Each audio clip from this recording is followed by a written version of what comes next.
Olá, seja bem-vindo a mais este momento onde queremos estudar a Palavra de Deus, hoje sobre o tema mordomia cristã, mais especificamente falando sobre a nossa oferta, né? A nossa atitude de gratidão a Deus por tantas bênçãos que Ele nos concede. A mordomia cristã significa a administração de todos os bens e recursos que Deus nos dá em nossa vida, administrar de uma forma que honre o nome de Deus. Portanto, faz parte da mordomia cristã o nosso ofertar. Além de ser culto a Deus, o ofertar também faz parte desta vida em que temos que administrar de forma correta tudo aquilo que recebemos das mãos de Deus. Portanto, seja bem-vindo a este momento, que Deus abençoe a nossa reflexão e faça com que pela sua palavra, na ação do Espírito Santo, nós tenhamos crescimento no conhecimento do seu amor e da sua bondade. A primeira pergunta que devemos fazer quando nós então tratamos sobre o tema oferta é: Deus precisa do nosso dinheiro? E dentro especificamente dessa situação, desta pergunta, nós vamos ver se ofertar é uma bênção ou é um fardo, algo penoso.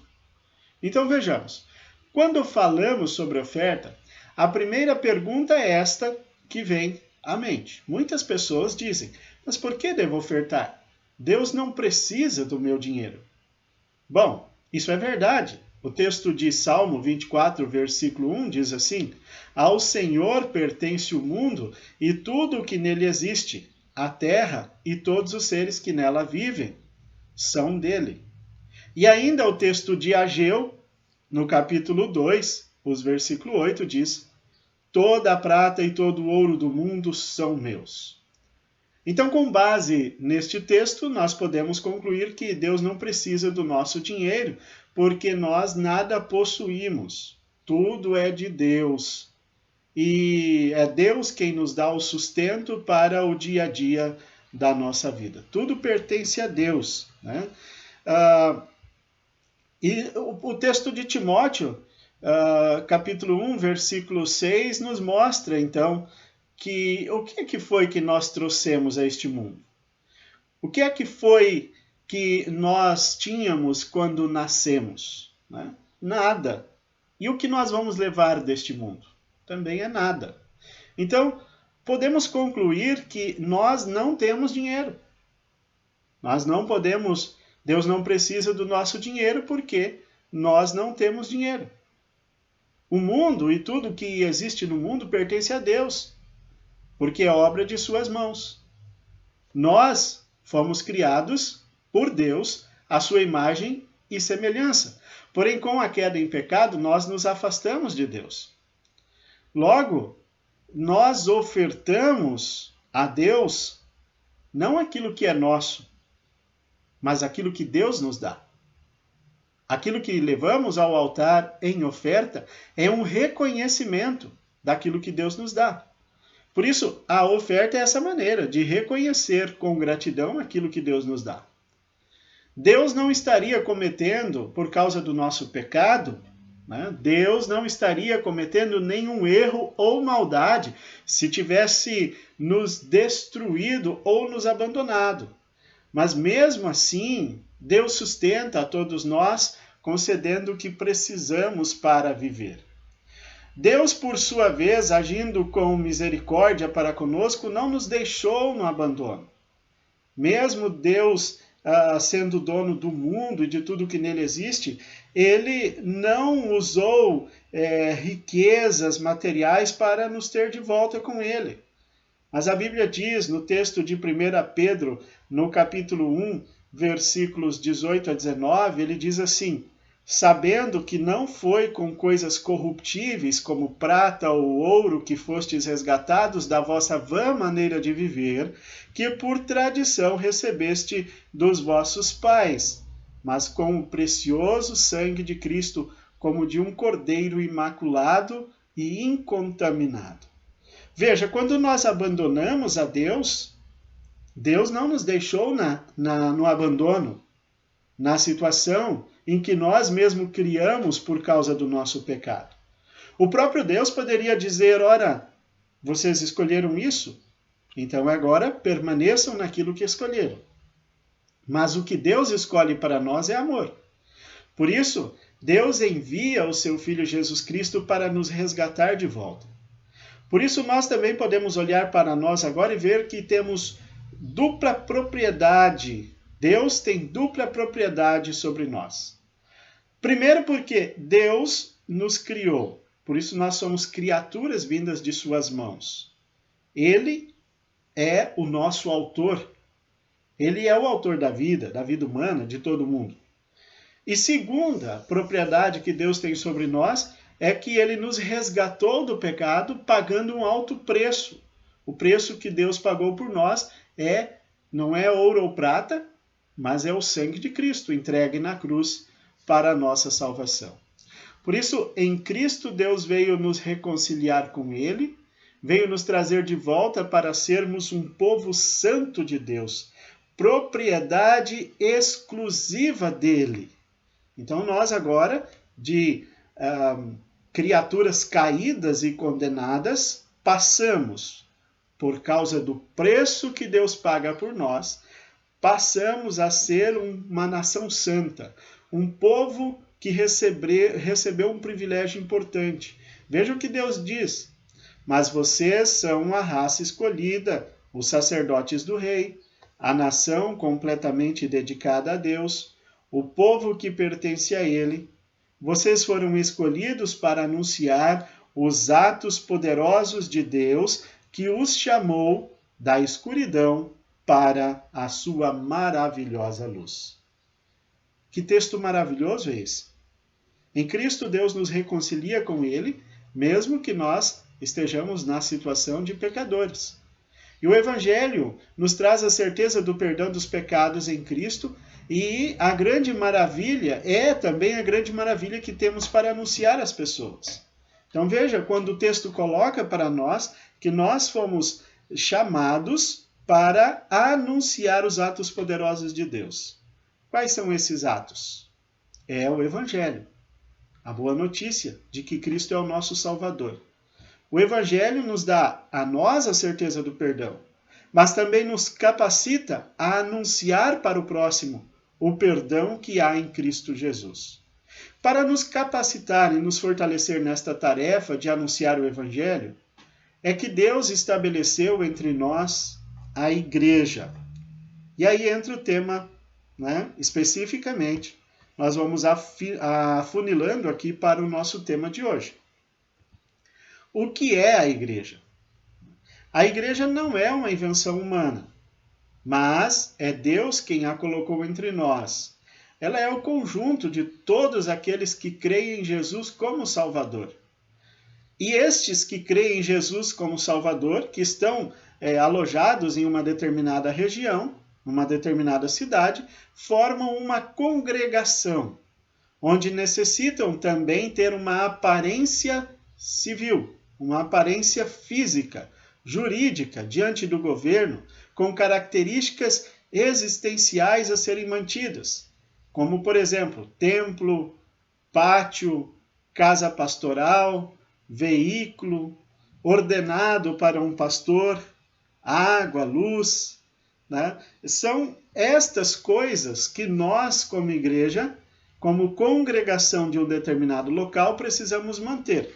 Mas não podemos esquecer do mais importante, que é também a nossa missão. Mais importante do que manter uma estrutura física de igreja é lembrar para que mantemos esta estrutura física.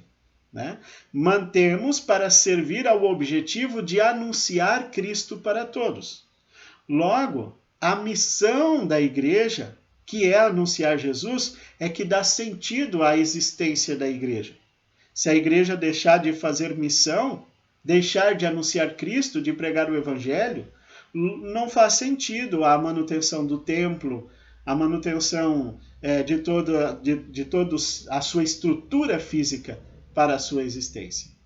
Quando organizamos uma congregação de cristãos, nós precisamos pensar no objetivo final. Para que nós vamos organizar uma congregação, construir um templo, manter uma igreja, um espaço físico? Para quê? Ora, o nosso objetivo final é anunciar Cristo para todos.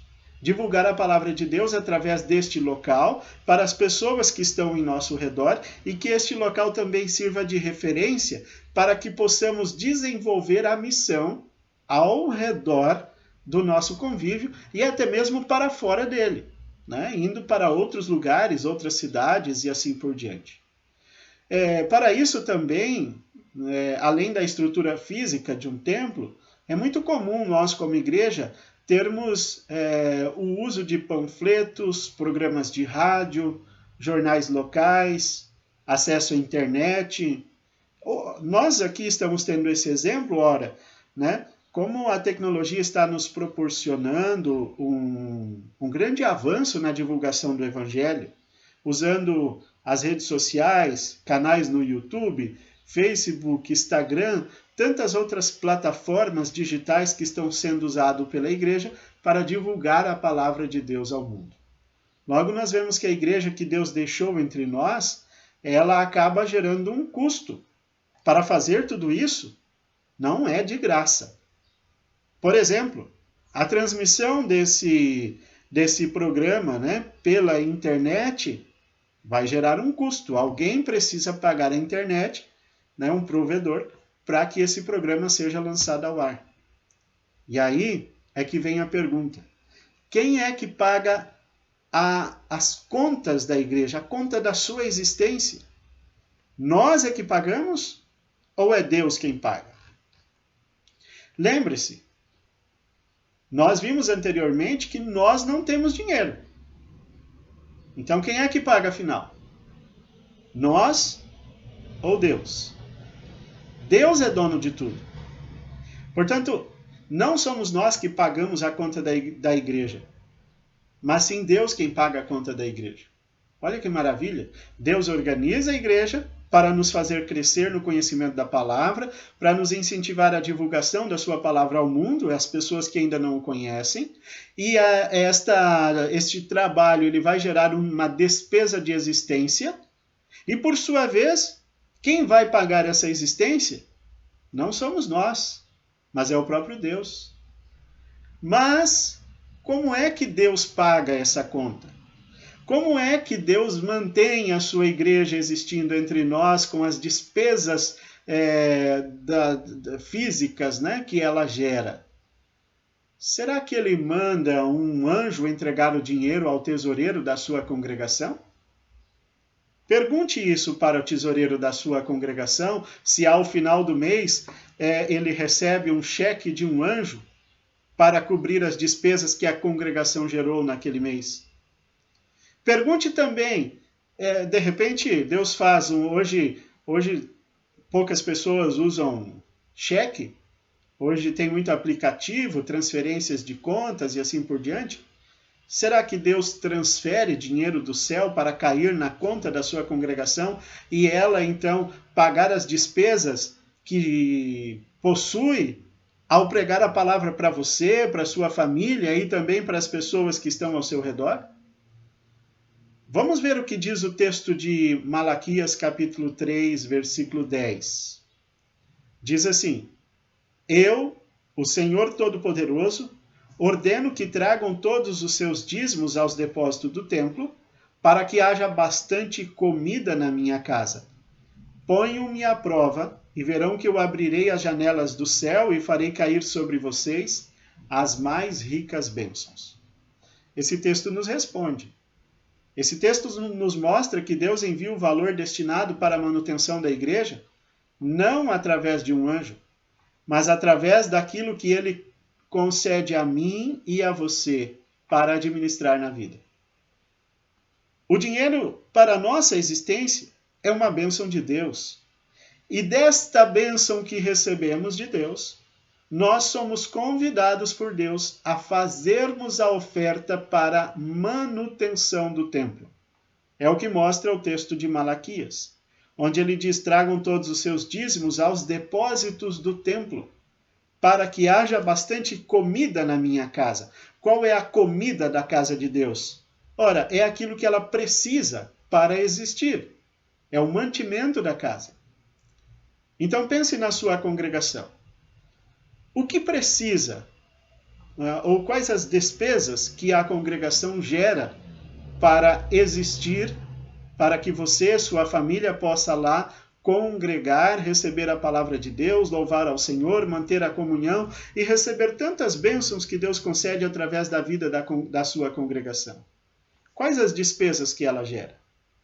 Nós sabemos que o templo, nossos templos hoje, com a graça de Deus, todos têm luz elétrica, alguns com ar-condicionado, com confortáveis bancos, alguns templos com internet para transmissão de cultos, tantas e tantas bênçãos e comodidades que possuem nossos templos para que nós possamos então estar ali confortavelmente, né, no culto, bem como também sermos capacitados no conhecimento da palavra de Deus.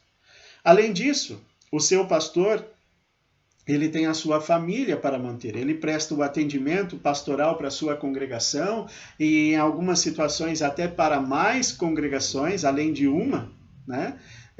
Mas ele tem a sua família para manter, para comer, para sobreviver. E por isso, ele precisa também receber o seu salário, o seu ordenado no final do mês para trazer o pão para os seus familiares.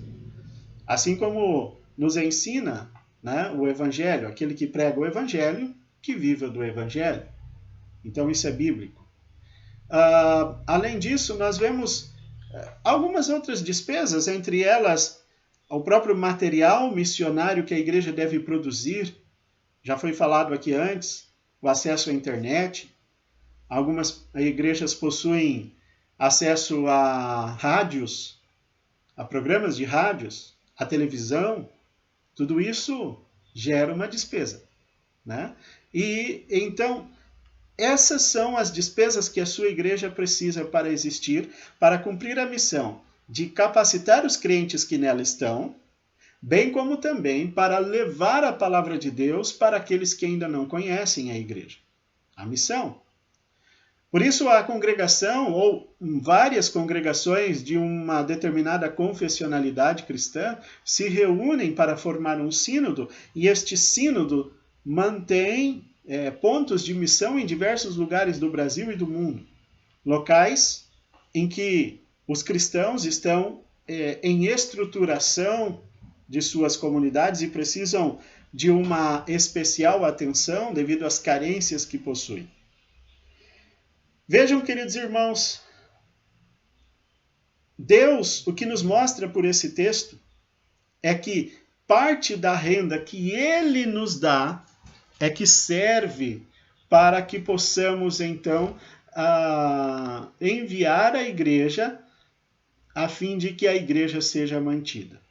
Então, por meio daquilo que Deus dá a nós, Ele pede que separemos um pouco do que Ele nos dá para levar ao templo, para que, somando ao pouco, né, aquilo que os outros irmãos também trazem ao congregarem junto conosco, então o templo tem alimento suficiente para existir e cumprir a sua missão.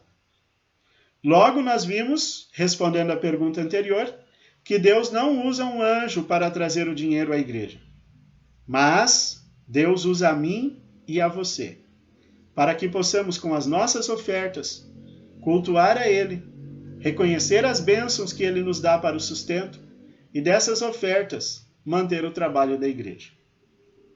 Por isso, ofertar não deve ser nunca uma merchandising para com Deus, mas ofertar aquilo, só podemos ofertar aquilo que Deus já nos deu. Quando você está trazendo o seu valor no prato de oferta ou no envelope, você está reconhecendo que Deus já te abençoou. Deus já concedeu para você aquilo que você precisa para a sua existência. Você só pode trazer oferta ao Senhor, porque primeiro você recebeu do Senhor. Assim sendo, ofertar é um privilégio. Ofertar é uma honra. onde nós mostramos, por meio das bênçãos que recebemos, o quanto Deus nos ama e nos proveu a salvação por meio de Cristo, mas enquanto existimos neste mundo, Deus também nos sustenta neste mundo. Por isso, Deus programou que a igreja seja sustentada através do ato do ofertar, que é um reconhecimento de culto e gratidão dos crentes. Daquilo que o crente recebe como renda, uma parte deve ser posto como oferta para que o templo custeie a sua existência, como nós vimos no texto anterior de Malaquias, tendo o princípio e reconhecimento de que Deus é quem nos dá tudo. Nós podemos afirmar que nós não somos nós que mantemos o templo, mas é Deus quem mantém a nós. E por nosso ofertar, programou a manutenção do templo. Assim sendo, entendamos, nós não podemos dar nada a Deus porque nada recebemos, porque nada temos, nada temos por si só, mas recebemos de Deus. E com o que recebemos de Deus, Deus nos incentiva à manutenção do templo, para que ele cumpra a sua função e para que a igreja como um todo leve Cristo para todos. Assim sendo, não ofertar, além de ser um ato de ingratidão, é falta de reconhecimento. É um ato de desvio de finalidade daquilo que Deus nos dá. Em Malaquias 3, no capítulo 3, versículos 8 a 10, Deus nos mostra ali dizendo assim: será que alguém pode roubar a Deus? E então Deus mesmo responde dizendo: vocês roubam a mim nos dízimos e nas ofertas. Veja bem, às vezes a gente pode pensar, mas como é que alguém pode roubar a Deus? Não é possível roubar a Deus. É verdade, não é possível roubar a Deus no sentido de que Deus não saiba de que foi roubado. Deus sabe todos os nossos atos. Mas desviamos a função daquilo que o objetivo das coisas que Deus nos dá quando não cumprimos com a oferta. Colocamos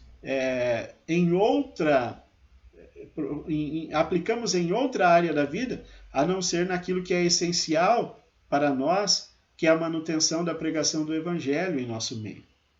Assim também estamos desviando a função das bênçãos que Deus nos concede. Nós vemos assim que Deus instituiu a oferta pensando nele, será? Ou em nós? Então, ser cristão e não ofertar é como dar um tiro no próprio pé, ou serrar o galho da árvore em que está sentado. Se você, então, decide não ofertar para o trabalho da sua congregação, mas dela desfruta, você está serrando o galho da árvore em que você está sentado.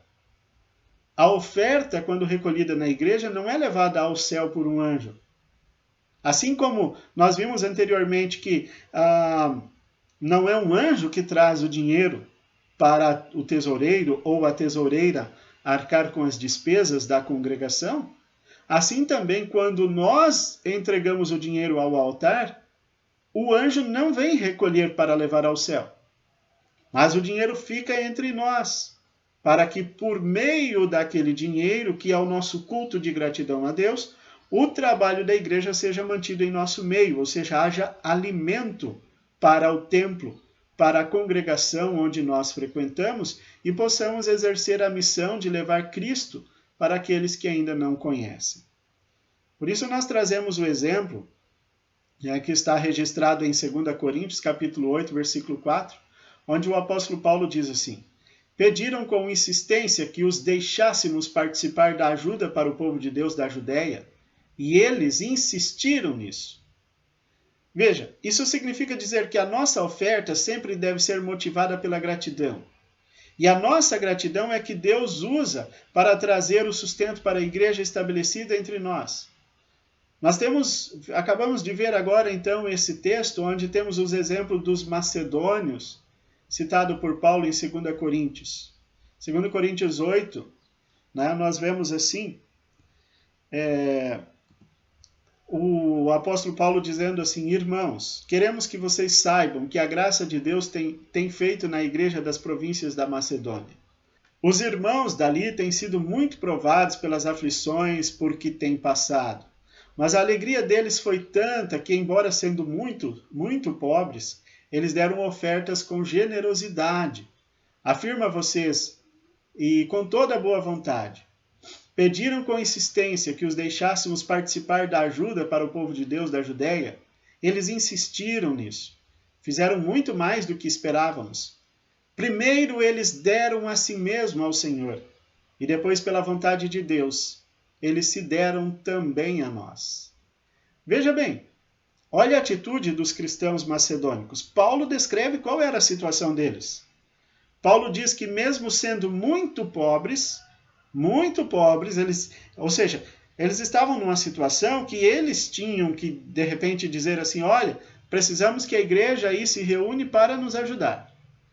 Mas o que eles fizeram? Eles fizeram ao contrário. Eles procuraram os apóstolos e pediram com insistência que deixassem eles participar das ofertas do povo de Deus, né, para ajudar os cristãos que estavam na Judéia.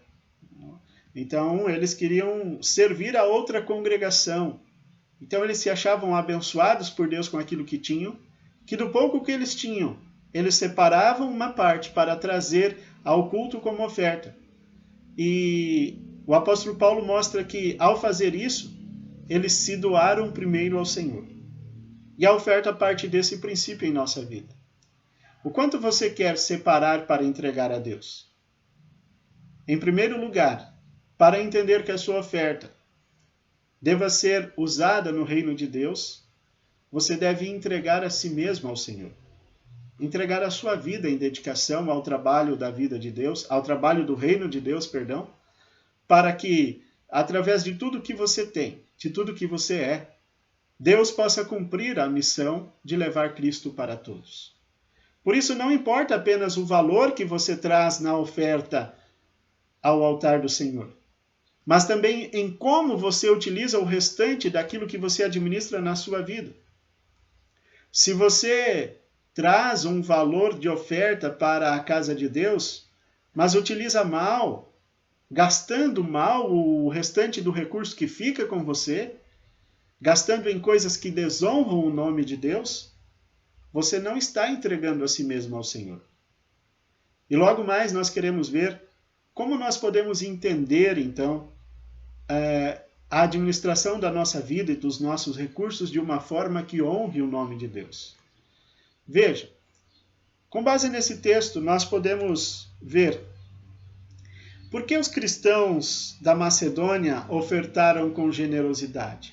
O que será que eles tinham, né, que fez com que eles pedissem ao Senhor, aos apóstolos, para participar da oferta aos santos? Em 2 Coríntios 8, versículo 9, nós vemos qual era a motivação deles. Lá diz assim: porque vocês já conhecem o grande amor do nosso Senhor Jesus Cristo. Ele era rico, mas por amor a vocês ele se tornou pobre, a fim de que vocês tornassem-se ricos por meio da pobreza dele.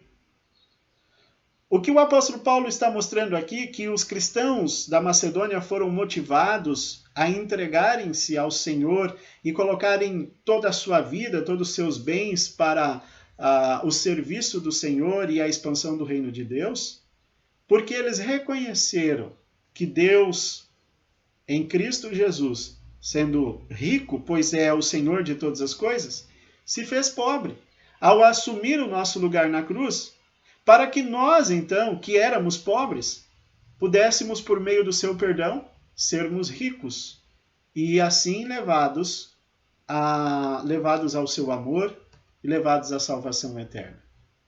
Esta deve ser a principal motivação do nosso culto de gratidão a Deus. Nós também conhecemos esse amor de Jesus Cristo. Sabemos que ele se entregou em nosso lugar na cruz e ainda nos sustenta diariamente. Assim sendo, Deus nos dá o que comer, o que vestir. E por isso, quando ofertamos, a nossa oferta é um reconhecimento de gratidão por tudo isso que Deus nos dá. Por isso, a nossa motivação principal na oferta deve ser a gratidão. Mas devemos lembrar que Deus usa a nossa gratidão para manter o trabalho da igreja entre nós. E ainda, pela nossa oferta, é que muitos trabalhos missionários estão sendo feitos ao redor do mundo, a fim de levar a palavra de Deus para aqueles ainda que não conhecem a Jesus. Pelo ofertar, nós também exercemos a nossa fé, nós exercemos testemunho e nós prestamos culto e honra a Deus. É o que vemos no texto de Provérbios, no capítulo 3, versículo 9. Diz assim: honra ao Senhor com os teus bens e com as primícias da tua renda. Por isso, nós devemos nos perguntar, então, qual é a motivação para ofertar? Será que nós ofertamos para pagar a conta da igreja? Vimos que não. Nós ofertamos por gratidão e reconhecimento de que tudo o que somos e temos vem de Deus. Quem paga a conta da igreja é o próprio Deus. É Ele quem provê para a igreja a sua existência. Veja bem, se nós deixarmos de ofertar, a igreja não vai deixar de existir. Isso é uma promessa do próprio Cristo. Lembrem-se lá no texto do Evangelho, quando Jesus entra em Jerusalém na sua entrada triunfal, e ali os fariseus, né, e os mestres da lei incentivaram Jesus a fazer com que o povo se calasse. Jesus então diz assim: olha, se eles se calarem, as pedras falarão. Veja bem, a igreja sempre continuará a existir. O evangelho será pregado mesmo sem a nossa oferta. Mas qual que é a motivação que eu tenho ao ofertar? A gratidão e o reconhecimento de que tudo que somos e temos vem de Deus, assim como o evangelho chegou em minha vida. Então eu sou constrangido e levado por gratidão a querer que os outros também recebam esta notícia. E eu vou providenciar, por meio das bênçãos que Deus nos dá, meios para que a igreja cumpra a sua missão. É um privilégio para nós, não é uma obrigação. Quem deve ofertar? Aquele que tiver fé verdadeira em Cristo Jesus, tiver renda, ganhos, for instruído no crescimento bíblico, no amor a Deus e ao próximo. Se alguém não oferta ou oferta erradamente, é porque uma ou mais dessas coisas está faltando. Então analise a sua vida. Quem deve ofertar? Você como cristão, está ofertando? Né? Se não está, analise os motivos. Você tem conhecimento bíblico? Você tem fé em Cristo como seu Salvador? Você possui rendas? Veja bem, não é altas rendas, mas é renda. E a oferta ao Senhor não deve ser sobra. Isso nós já vamos tratar mais adiante também. Né? Se você possui renda, você possui então instrução e conhecimento bíblico e possui fé no seu coração, você tem todo motivo de gratidão para ofertar ao Senhor. Se você não oferta, é porque uma ou mais de uma dessas coisas está faltando. E aí você precisa analisar, então, o que é que está faltando. Ao olharmos para a renda, logo nós pensamos assim, bom, eu vou ofertar quanto eu estiver uma alta renda, e então eu possa tirar um bom valor, ou então um determinado valor para fazer a minha oferta. Ora, quando pensamos assim, devemos olhar o exemplo da viúva pobre. Ela tinha ali 3 moedas. E Jesus estava com os discípulos no pátio do templo, e as pessoas estavam ali trazendo suas contribuições no gasofilácio, né? Um cofre que havia no pátio do templo, para as pessoas colocarem ali as suas ofertas para a manutenção do templo. E vinha ali várias pessoas, e a moeda naquela época não era em papel, apenas em metal, né? Bronze, prata, enfim, apenas moedas como nós a conhecemos hoje em dia. E de repente as pessoas colocavam ali suas ofertas, depositando no gasofilácio, e as moedas caindo faziam um barulho. E as pessoas vinham e traziam grandes quantidades de ofertas e faziam muito barulho. E alguns faziam questão de que esse barulho aparecesse para que os outros observassem. Olha como eu estou ofertando uma grande quantia em dinheiro. E aqueles que possuíam poucas moedas ficavam com vergonha de irem lá colocar suas moedas porque não iria fazer muito barulho. Mas vem uma viúva pobre. E naquele contexto as viúvas não eram amparadas pelo INSS, como nós temos hoje em dia, a Seguridade Social, a aposentadoria e assim por diante. Se elas não tivessem alguém da família, filhos, enfim, alguém que cuidasse delas, elas sofreriam bastante e passariam por muitas dificuldades. E o texto diz que esta era uma viúva pobre, portanto, alguém que possivelmente era desamparado, alguém que estava sem recursos. E esta viúva pobre chega com 3 moedas e ela não fica preocupada com o barulho que essas moedas iriam causar, mas ela deposita as suas 3 moedas no gasofilácio. Talvez o barulho não tenha chamado a atenção das pessoas que estavam lá, mas sim chamou a atenção de Jesus. E Jesus chama os seus discípulos e diz, vocês viram esta viúva pobre? Os discípulos não tinham nem reparado, porque afinal era tão pouco. E Jesus reparou, e ele diz, pois bem, eu lhes digo que ela ofertou muito mais do que a soma de todos os outros juntos. Veja bem o que Jesus disse. Muito mais do que a soma de todos os outros juntos. E os discípulos, obviamente, ficaram espantados, porque pensaram, bom, Jesus não sabe muito de matemática. Mas a conclusão de Jesus foi, porque ela deu daquilo que ela tinha, enquanto que os outros deram daquilo que sobrava. Veja bem, a oferta ao Senhor não deve ser daquilo que você não tem. Então não fique esperando você ter uma grande quantia para ofertar, mas daquilo que você recebe diariamente, daquilo que você recebe como renda. Separe uma parte para a sua oferta e leve para a sua congregação, para que a sua congregação possa desenvolver o trabalho. Esta parte que você separou como oferta, como gratidão ao Senhor, somada à oferta sincera de outros irmãos e irmãs, fará sim uma grande diferença para o trabalho da sua congregação, para que você possa então, como igreja, cumprir a missão de levar Cristo para todos. Veja bem, então quanto a ofertar, nós acabamos de falar sobre a quantia. Para Deus, o que Ele quer é que a sua oferta seja feita como gratidão e não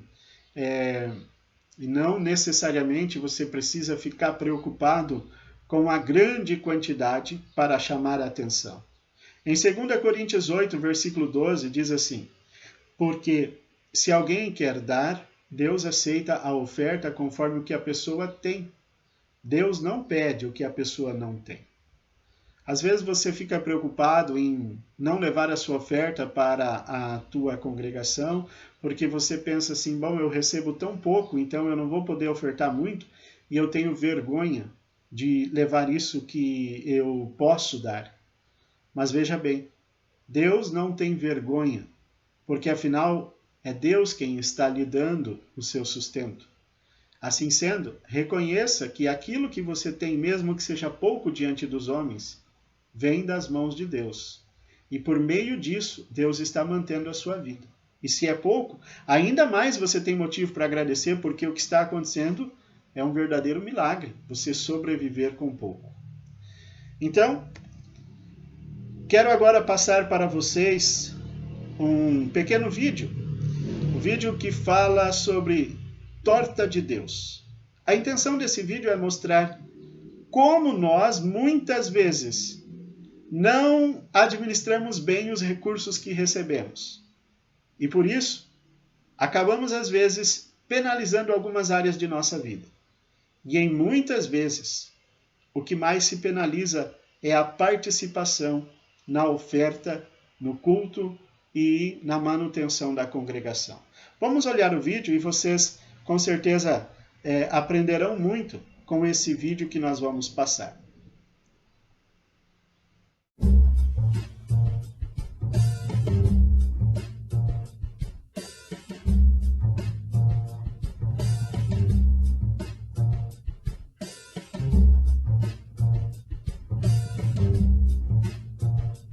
Thanks.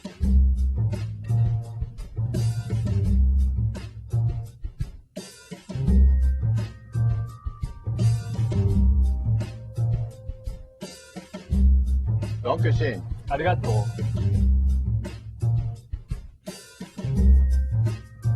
Oh, I couldn't. Well, maybe just a bite. Oh yeah! All right!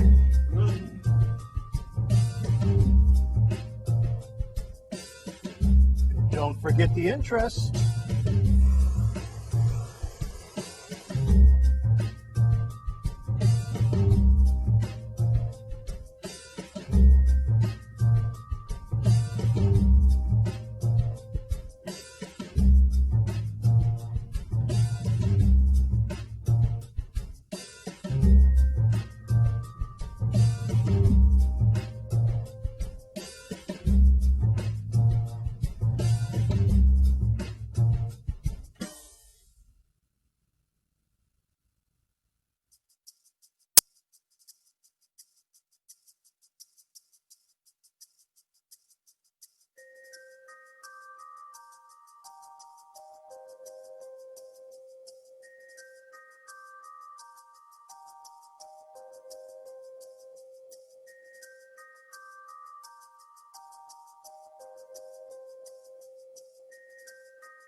Dude, he brought the pie.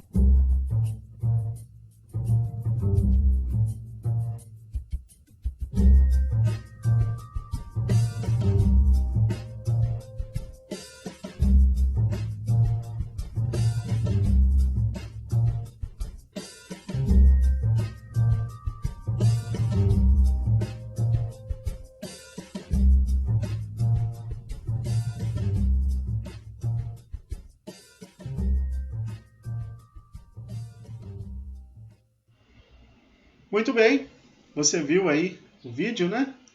Interessante. Me chamou a atenção o quanto essa pessoa dedica para a educação, né? O vídeo Torta de Deus tem a intenção de mostrar o nosso orçamento como se fosse uma torta. E qual é a fatia, né, o tamanho da fatia que nós dedicamos para cada área da nossa vida. E vimos ali as despesas com o carro, com a casa, com moda, despesas com educação, despesas conosco mesmo. Nós também precisamos investir em nós mesmos. E a despesa também, a despesa ou a nossa contribuição também com a igreja. Veja bem, quem trouxe a torta foi Deus. É Deus quem nos dá todos os recursos que nós utilizamos. Mas como é que nós administramos isso em nossa vida? Às vezes nós reclamamos muito e achamos que nós estamos ganhando pouco. Mas na verdade Deus até está dando uma torta bem generosa. Só que nós estamos administrando mal quando gastamos muito em coisas que não têm muita utilidade. Uma das coisas que prejudica muito as famílias brasileiras é o mau uso do cartão de crédito, por exemplo. E ali nós vimos, né, quando ele coloca a parte do cartão de crédito, a pessoa representando o cartão diz, agora eu quero os juros. E então ele tem que colocar ali um grande creme por cima do pedaço de torta. E de fato é isso.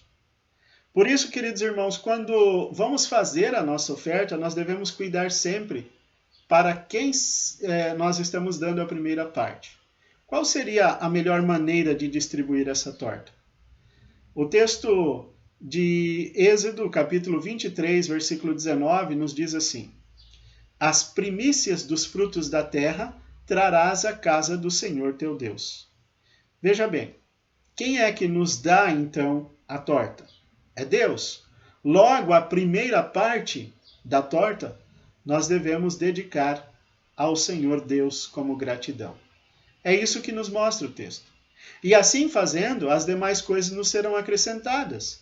Deus também nos ajudará e nos iluminará para que nós possamos administrar de uma forma correta a outra parte da torta, né, que ficará conosco para investirmos na educação, na moda, na nossa saúde, no nosso lazer e tantas outras coisas que são importantes para a nossa vida. No Antigo Testamento, existia a lei do dízimo. A lei do dízimo. Será que é certo ou errado ofertar o dízimo? 10%. O povo tinha, né? O povo no Antigo Testamento tinha que ofertar 10%. Era lei.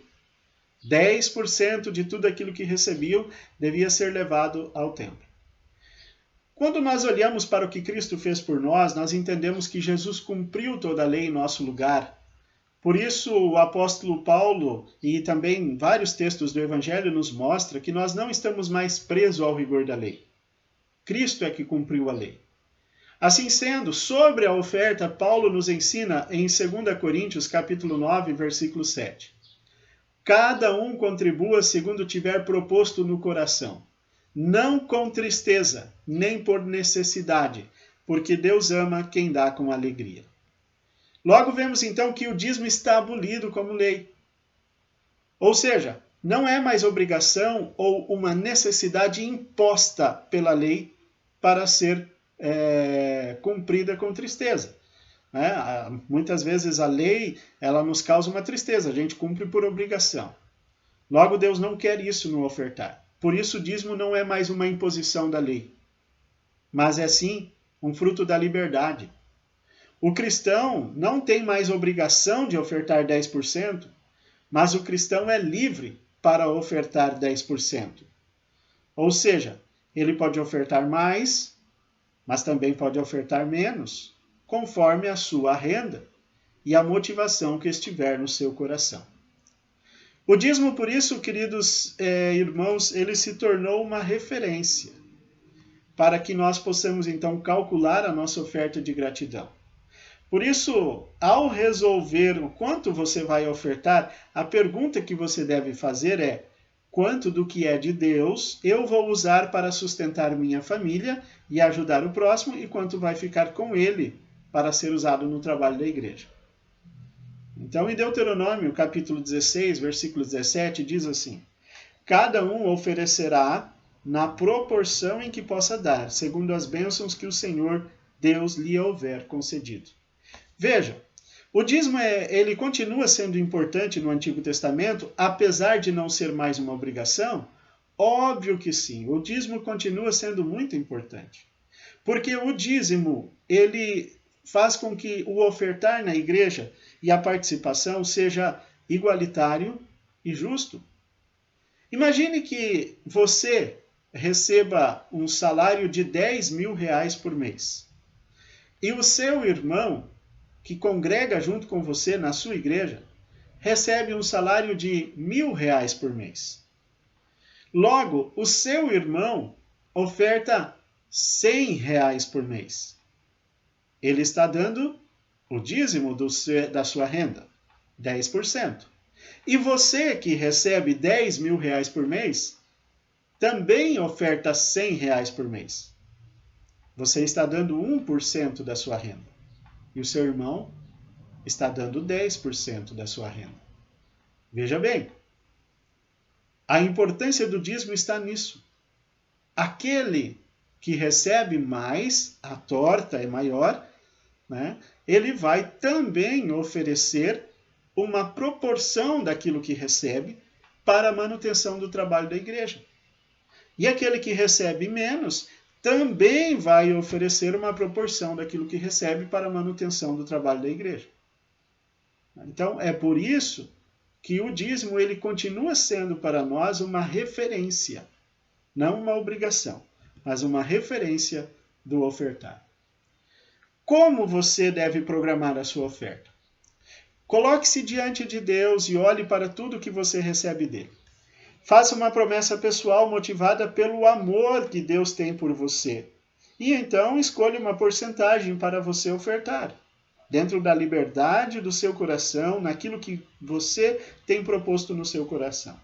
Se você vai ofertar 1, 2, 3, 4, 5, 6, ou 10, ou 12%, oferte de coração ao Senhor. Então, quando você receber a sua renda, separe logo o prometido. Lembre-se, em primeiro lugar a Deus.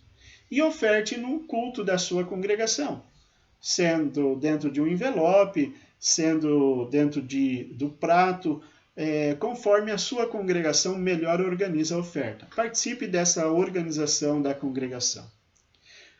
Fazendo isso, você estará colocando Deus em primeiro lugar na aplicação da sua renda e dos seus bens, disciplinando a si mesmo, ou seja, não deixando Deus receber sobras, Deus não precisa das sobras, ajudando no crescimento do reino de Deus, pois a sua igreja terá condições existenciais para promover a evangelização através de meios, dando testemunho da fé aos outros na aplicação do nosso dinheiro.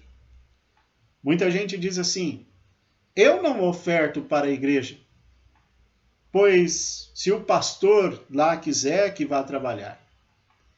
Pois é, deixa de ofertar para a igreja, onde o dinheiro seria aplicado de uma forma benéfica para a sociedade, por meio de um trabalho social, por meio da evangelização, por meio de tantas coisas boas que a igreja produz, e muitas vezes vai gastar esse dinheiro em coisas que não têm sentido, como bebidas, festanças, coisas que produzem tanto mal para a sociedade, que destrói famílias e destrói vidas. Essa não é uma maneira boa e nem justa de gastar as bênçãos que Deus nos concede.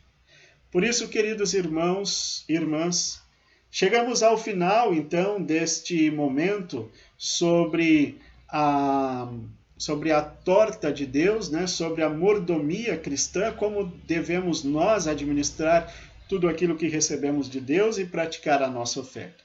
Esperamos que este estudo tenha sido útil para a sua vida, a fim de que ajude a você a crescer na fé, organizar a sua vida financeira, bem como também aplicar seus recursos, né? Sua existência para a divulgação do reino de Deus. Que Deus abençoe a cada um de nós e nos fortaleça na fé para a prática dos ensinamentos trazidos pelas Sagradas Escrituras. Até mais!